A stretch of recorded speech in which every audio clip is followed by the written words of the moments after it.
الحمدللہ والصلاۃ والسلام علی رسول اللہ وعلی آلہ وصحبہ وموالا۔ محترم بھائیو، السلام علیکم ورحمۃ اللہ وبرکاتہ۔ اربعین نووی کی ہر دن ہم ایک حدیث پڑھتے ہیں، اور آج ہم حضرت ابن مسعود رضی اللہ تعالی عنہ کی حدیث پڑھنے والے ہیں۔ حضرت ابن مسعود رضی اللہ تعالی عنہ بیان فرماتے ہیں کہ اللہ کے نبی صلی اللہ علیہ وسلم نے ارشاد فرمایا: لا يحل دم امرئ مسلم يشهد ان لا الہ الا اللہ وانی رسول اللہ الا باحدى ثلاث۔ کسی بھی مسلمان کا خون حلال نہیں ہے جو لا الہ الا اللہ محمد الرسول اللہ کی گواہی دیتا ہو، مگر تین طریقے سے: الثیب الزانی والنفس بالنفس والتارک لدینہ المفارق للجماعہ۔ پہلے نمبر پر یہ کہ شادی شدہ ہونے کے باوجود اس نے زنا کیا ہو۔ دوسرے نمبر پر کسی معصوم جان کو قتل کیا ہو، اور تیسرے نمبر پر دین سے پھر گیا ہو، مسلمانوں کی جماعت سے علیحدگی اختیار کر لیا ہو۔ یہ صحیح بخاری اور صحیح مسلم کی روایت ہے۔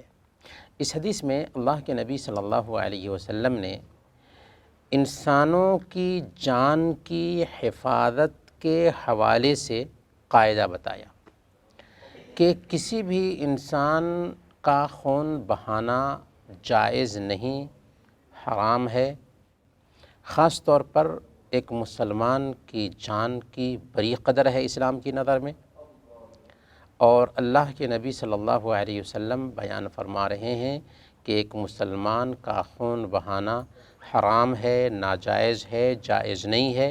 ہاں، تین اگر چیزیں پائی جاتی ہیں تو تین شکلوں میں خون حلال ہو جاتا ہے، جائز ہو جاتا ہے، اور حرام نہیں رہتا۔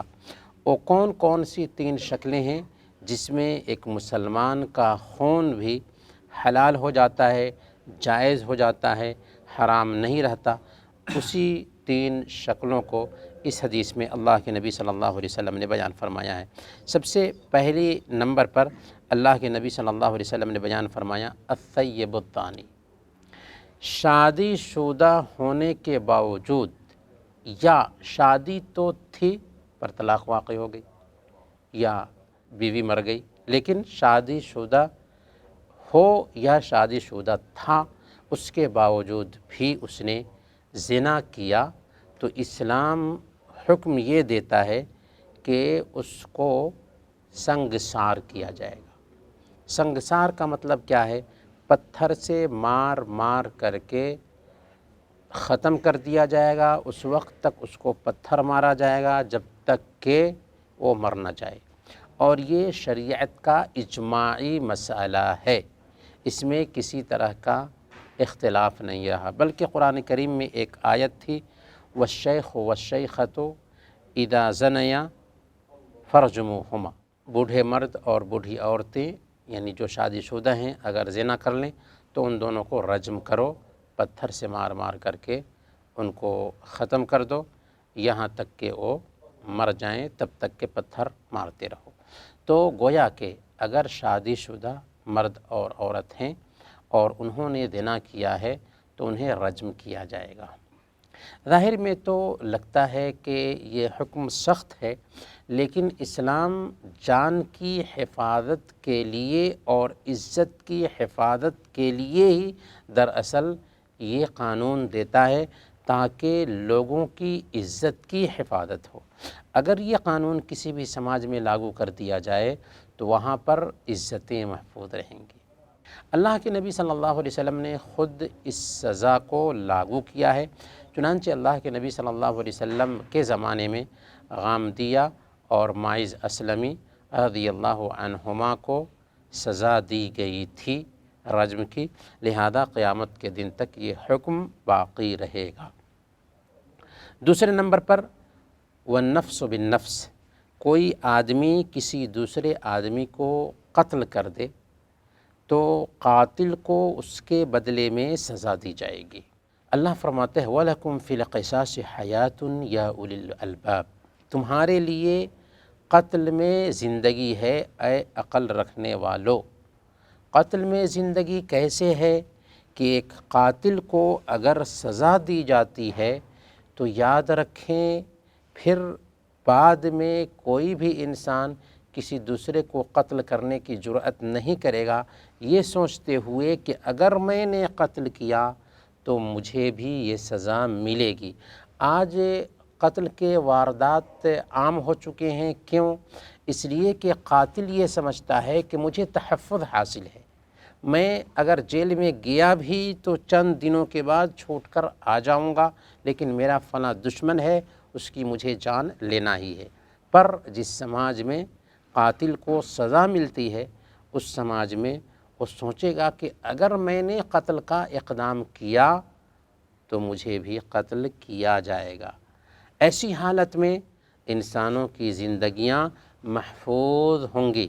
اسی لیے اسلام نے یہ قاعدہ دیا کہ تمہارے لیے قتل میں زندگی ہے۔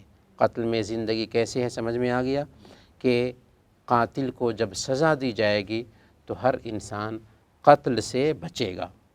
تیسری چیز ہے التارک لدینہ المفارق للجماعہ، کہ اپنے دین کو ترک کرنے والا ہو، یعنی اسلام سے مرتد ہو جانے والا آدمی ہو، مسلمانوں کی جماعت سے پھر جانے والا آدمی ہو، تو ایسے انسان کا بھی خون حلال ہو جاتا ہے، کیونکہ اللہ کے نبی صلی اللہ علیہ وسلم نے ارشاد فرمایا، صحیح بخاری کی روایت ہے، من بدل دینہ فاقتلوہ، جو اسلام سے پھر جائے اسے قتل کر دو۔ یہ حکم کیوں ہے کہ اگر کوئی آدمی اسلام سے پھر جاتا ہے، مرتد ہو جاتا ہے، کسی دوسرے دین میں چلا جاتا ہے یا ملحد بن جاتا ہے تو اسے قتل کر دیا جائے؟ لیکن یاد رکھیں، سب سے پہلے یہ بات نوٹ کرنے کی ہے کہ سزا جو دی جاتی ہے، اگر کوئی زانی ہے تو اس کو سزا پنچایت نہیں دے گی، مسلمانوں کی جماعت نہیں دے گی۔ اگر کوئی قاتل ہے تو اس کو سزا پنچایت نہیں دے گی، مسلمانوں کی جماعت نہیں دے گی، یا کوئی مرتد ہے تو اس کو سزا پنچایت یا مسلمانوں کی جماعت نہیں دے گی، کون دے گا؟ اسلامی کورٹ دے گا۔ جہاں پر اسلامی قانون لاگو ہے، اسلامی کورٹ میں یہ سزا ملے گی۔ لہذا اگر کوئی آدمی اسلام سے مرتد ہو جاتا ہے، کسی دوسرے مذہب کو اپنا لیتا ہے یا ملحد ہو جاتا ہے، تو ایسے انسان کو کورٹ کی طرف سے بلایا جائے گا، 3 دن تک اس کو سمجھایا جائے گا، توبہ کا موقع دیا جائے گا۔ اگر وہ سمجھ لیتا ہے، توبہ کر لیتا ہے تو اس کی جان بخشی کر دی جائے گی۔ اگر 3 دن کے باوجود بھی وہ سچی توبہ نہیں کرتا ہے تو اسے قتل کر دیا جائے گا، اور یہ قتل کون کرے گا؟ پنچایت نہیں کرے گی، مسلمانوں کی جماعت نہیں کرے گی، بلکہ اسلامی کورٹ کرے گا۔ سوال یہ ہے کہ آخر ایک مرتد کو سزا کیوں دی جاتی ہے؟ اس لیے کہ اسلام میں کسی کو داخل ہونے سے مجبور نہیں کیا گیا، لا اکراہ فی الدین، دین میں زور زبردستی نہیں ہے۔ کسی کو بھی دین میں داخل ہونا ہے تو اپنی قناعت سے، اپنی دلچسپی سے داخل ہو، کسی کو جبر نہیں کیا جا سکتا ہے۔ جو انسان اپنی قناعت سے اسلام میں داخل ہوتا ہے تو اب اس کے لیے ضروری ہو جاتا ہے کہ جس قانون پہ وہ ایمان لایا ہے اس قانون کو فالو کرے۔ اگر اس قانون سے بغاوت کرتا ہے تو جیسے دنیا کے قوانین ہوتے ہیں کہ دنیا کے قوانین کے باغیوں کو دنیا والے سزا دیتے ہیں، تو اللہ کا یہ قانون جو ہے یہ ساری انسانیت کے لیے آیا ہے، ساری انسانیت کی اس میں بھلائی ہے۔ اب اگر کوئی انسان اس قانون کے خلاف چلتا ہے تو اللہ کے اس قانون سے بغاوت مول لیتا ہے، اور اس کا نتیجہ یہ ہوتا ہے کہ گویا کہ وہ اسلام سے پھر کر کے لوگوں کے سامنے یہ پیغام دیتا ہے کہ اسلام کا یہ قانون اس قابل نہیں کہ اس پہ عمل کیا جائے، گویا کہ اللہ کے قانون کی تخفیف کرتا ہے، اللہ کے قانون کو ہلکا سمجھتا ہے اور پیغام دیتا ہے لوگوں کو کہ تم بھی اسلام سے پھر سکتے ہو، لہذا ایسا انسان باغی ہے اللہ کے قانون کا، اور باغی کو سزا ملنی چاہیے۔ گویا کہ وہ صرف اکیلے اسلام سے نہیں پھر رہا ہے، اگر اس کا اکیلا معاملہ ہوتا تو دنیا کے سارے لوگ بھی اگر اسلام سے پھر جائیں تو اللہ کو اس کی کوئی ضرورت نہیں ہے،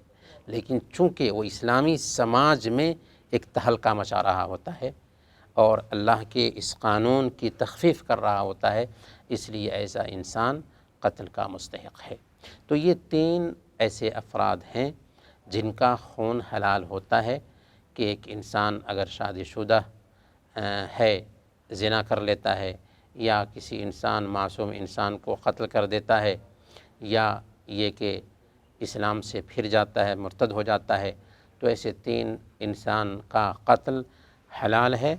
تو یہ 3 باتیں تھیں جن کو سمجھنا چاہیے، اور اس سے ہمیں یہ پتہ چلتا ہے کہ انسان کا خون اسلام کی نظر میں بہت قیمتی ہے، چاہے یہ خون کسی کا بھی ہو، اور خاص طور پر مسلمان کا خون، لہذا خون کی قدر کرنی چاہیے، جان و مال کی حفاظت کرنی چاہیے، لیکن مجرم ہے تو اسلامی قانون اگر ہے تو مجرم کو سزا ملے گی۔ وصلی اللہ علی نبینا محمد وعلی آلہ وصحبہ اجمعین۔